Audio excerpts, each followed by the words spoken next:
So here's the basic way that we can write an equation for a parabola based on what the vertex is and how far the focus is from the vertex. This would give us a parabola that opens either up or down if it's the x part that's squared and not the y part, or that opens right or left if it's the y part that's squared. It opens up or to the right if everything's positive, down or to the left if you've got a negative sign on there.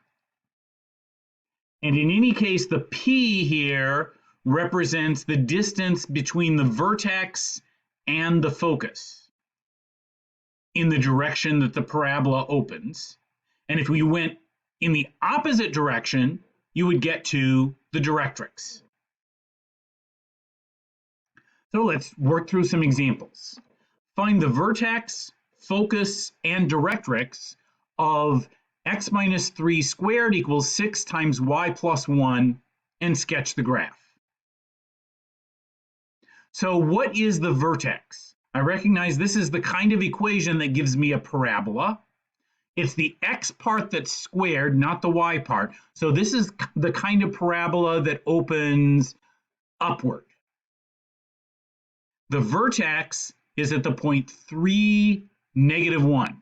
I know that because we have an x minus 3 and we have a y, well, plus 1, but we can think of it as y minus negative 1. And I already gave this away, so do you remember what I said? Which direction does the parabola open? Up.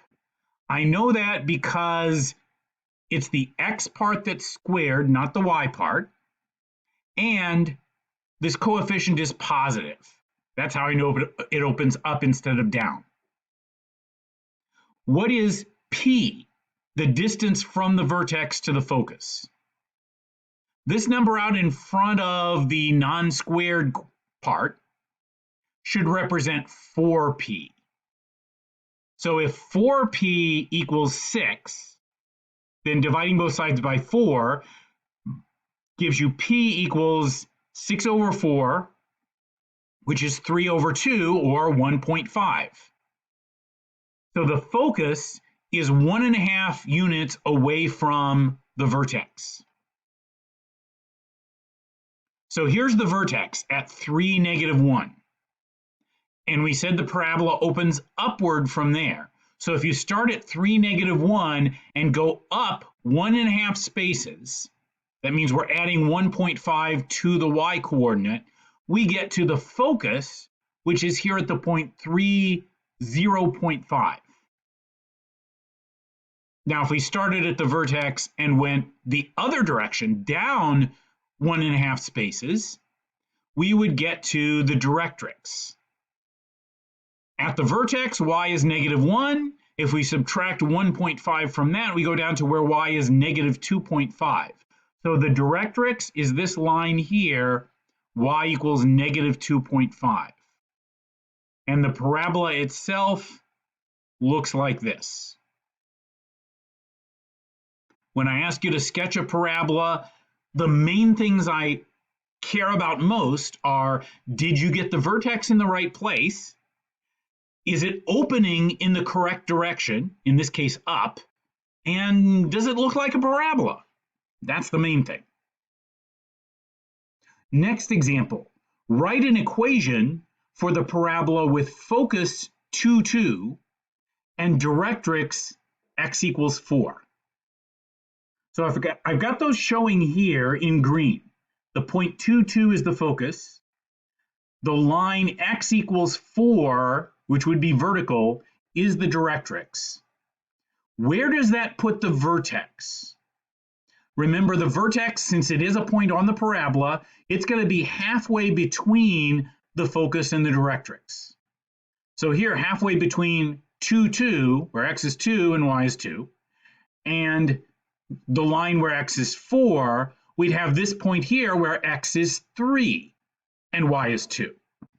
So the vertex is at the point 3, 2. which direction does the parabola open? Remember, it opens in the direction of the focus. The focus is on the inside of the curve.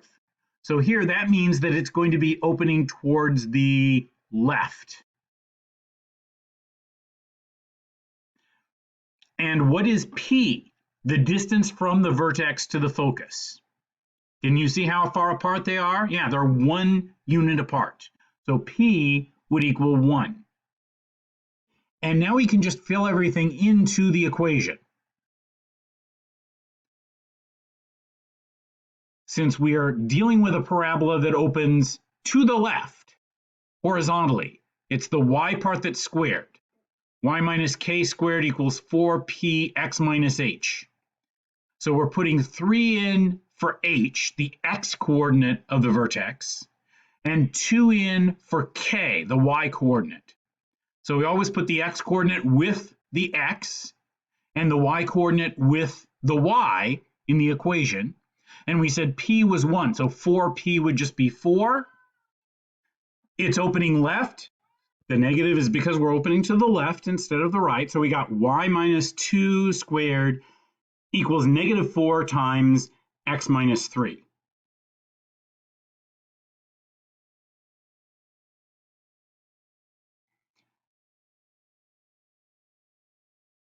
Now, just a minute here, and this link should come up. Here we go. On the online version of the Desmos graphing calculator, this is what it looks like if I just put in that equation. Y minus 2 squared equals negative 4 times x minus 3. So there's that parabola that we were talking about. There's the vertex there at the point 3, 2. The focus, remember, was at 2, 2. That's what we want. So remember, you do have this available to you. You can use Desmos online in a browser, or there's an app that you can get for your phone, and you can just type in equations and see what the graphs look like. Okay, next example.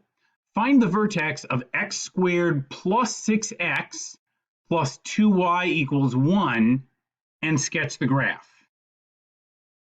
So right now, the way this equation is set up, it's not in the kind of form that we were talking about where we can see right away, oh, there's the h and the k and the p, and that's the direction that it's opening and all that.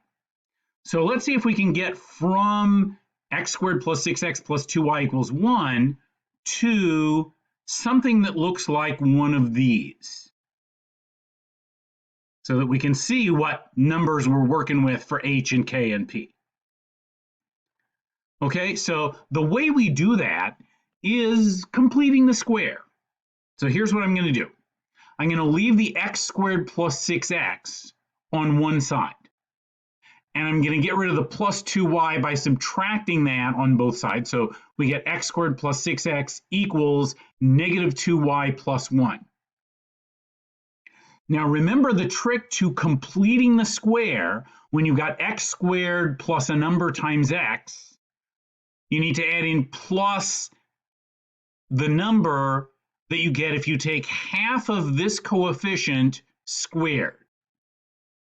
So the number in front of the x is 6. Half of that would be 3. Squared would be 9. So I'm going to add 9 to both sides of this equation. X squared plus 6x plus 9 equals negative 2y plus 1 plus 9. So this x squared plus 6x plus 9 is a perfect square. It's x plus 3 squared. And over here we've got negative 2y plus 10. And I'm going to want to factor out the negative 2. So I can write it as negative 2 times y minus 5. Notice it's minus 5 because if you take a minus 2 times a minus 5, that's how you get a plus 10. And now this looks almost like one of those standard forms, except we're used to seeing a 4p here. So if you want to think of this 2 as a 4p, well, it would be 4 times 1/2. And the vertex Well, the x-coordinate is -3, and the y-coordinate is +5. Notice if you actually do plug in -3 for x and 5 for y, that is one of the pairs of numbers that satisfies this equation, because you get a 0 on one side equal to a 0 on the other side. So this is a parabola with its vertex at -3, 5. It opens downward. How do I know that? It's the x part that's squared, and we have a negative here. And I said, where we're used to seeing a 4p, we've got a 2. So if 4p equals 2, p equals 2 divided by 4, or 1/2. So the distance from the focus, between the focus and the vertex, is 1/2. If you started at the vertex -3, 5 and went down 1/2, which would take you to -3, 4.5, that would be the focus. Now, one special property that parabolas have is that if you have something like a straight line coming into the parabola and bouncing off the parabola, it's always going to hit the focus. That's kind of why it's called the focus, because all of the light rays or whatever it is coming into the parabola get focused to that point.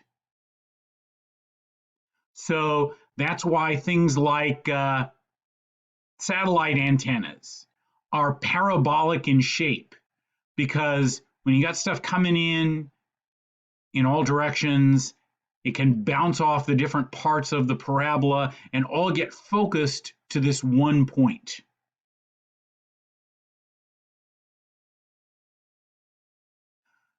Also, flashlights. You've got a bulb, and then you've got a mirror around the bulb in the shape of a parabola, so that light rays coming from the bulb and going off in all different directions, when they hit that parabolic mirror, are going to bounce off and get sent sort of straight out in a straight line. So that focuses the light coming from the bulb of the flashlight.